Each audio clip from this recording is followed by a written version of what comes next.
Assalamualaikum warahmatullahi wabarakatuh. Saya akan menjelaskan tentang tujuan komunikasi.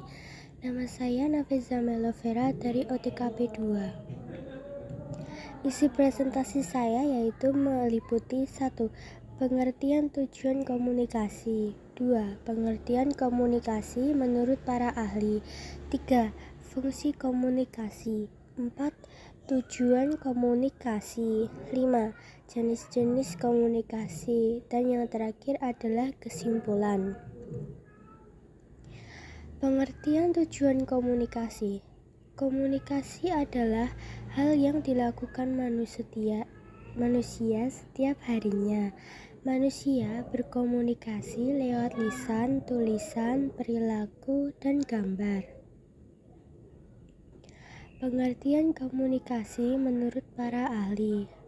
Menurut Everett M. Rogers dan Lawrence Kincaid, Communication Network Toward a New pada 1981 menyebutkan komunikasi ialah proses di mana dua orang atau lebih membentuk cara melakukan pertukaran informasi antara satu sama lain yang pada gilirannya terjadi saling pengertian yang mendalam.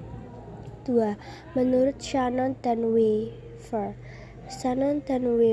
dalam buku The Mathematical Theory of Communication 1949.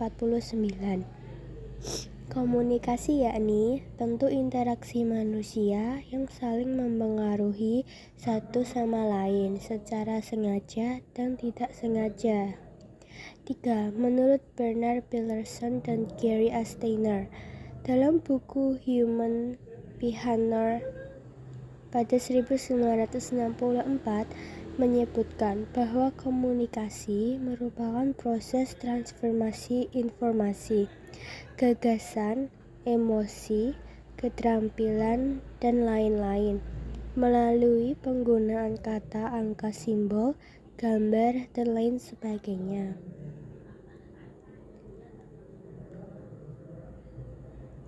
Fungsi komunikasi.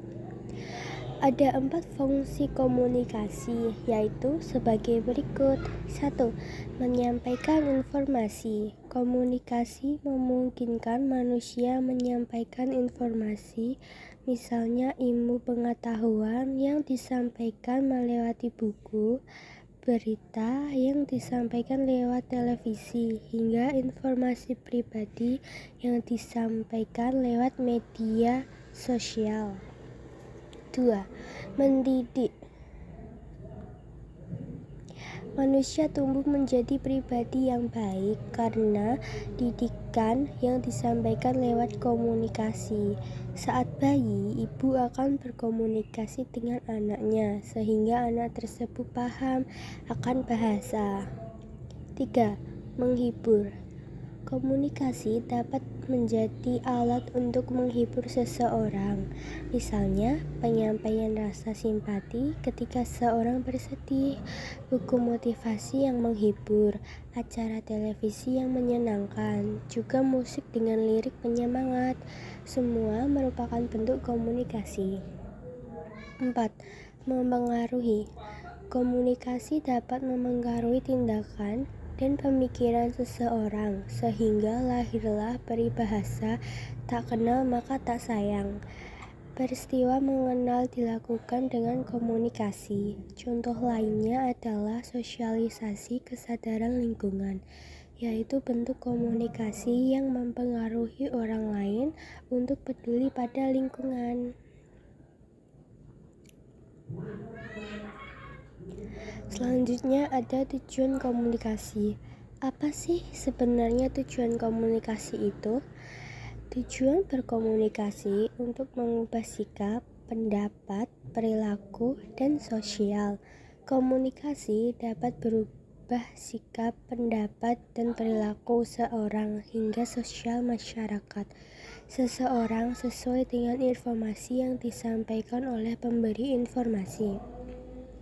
Sehingga pada hakikatnya komunikasi bertujuan menyampaikan suatu informasi yang dapat dimengerti oleh orang lain. Informasi tersebut kemudian diharapkan menghasilkan umpan baik berupa perubahan positif dari si penerima informasi. Jenis-jenis komunikasi. Jenis-jenis komunikasi yaitu ada 4. 1. Komunikasi verbal. 2. Komunikasi nonverbal. 3. Komunikasi internal. Dan yang terakhir adalah komunikasi eksternal. Komunikasi verbal. Komunikasi verbal adalah komunikasi yang menggunakan bahasa dalam bentuk lisan untuk bertukar informasi. Contoh berkomunikasi verbal adalah berbincang tatap muka, berbincang melalui telepon, pengumuman, menggunakan pengeras suara, hingga pidato. 2.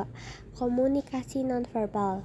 Komunikasi nonverbal adalah komunikasi yang menggunakan bahasa dalam bentuk bukan lisan.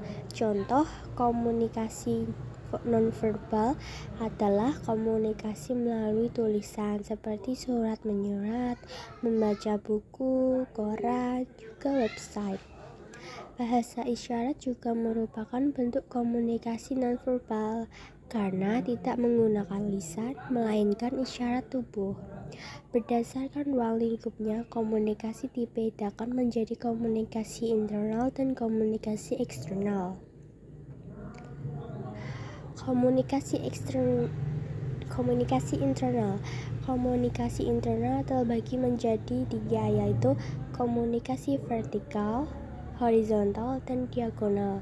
Komunikasi vertikal adalah komunikasi yang terjadi antar orang dalam posisi yang lebih tinggi dan orang dengan posisi yang lebih rendah dalam suatu organisasi. Misalnya komunikasi antar pimpinan organisasi dan anggotanya. Komunikasi horizontal adalah komunikasi yang terjadi antara orang-orang dalam posisi sederajat dalam suatu organisasi. Misalnya komunikasi antar anggota dalam satu departemen. Komunikasi diagonal adalah komunikasi yang terjadi antara orang-orang yang berbeda kedudukannya namun tidak pada jalur yang sama, sehingga tidak memiliki kewenangan untuk saling mempengaruhi. Misalnya, komunikasi antar anggota satu departemen dengan kepala departemen yang bukan di bidangnya. Komunikasi eksternal.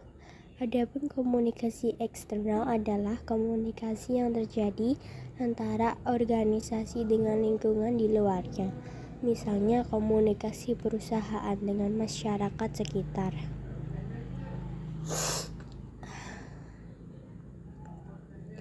Kesimpulannya adalah komunikasi adalah hubungan timbal balik antara seorang individu yang menyampaikan pesan atau komunikan kepada seorang individu yang menerima pesan melalui media yang menimbulkan efek tertentu. Sekian dari saya. Bila ada kesalahan kata maupun kesalahan yang lainnya mohon dimaafkan.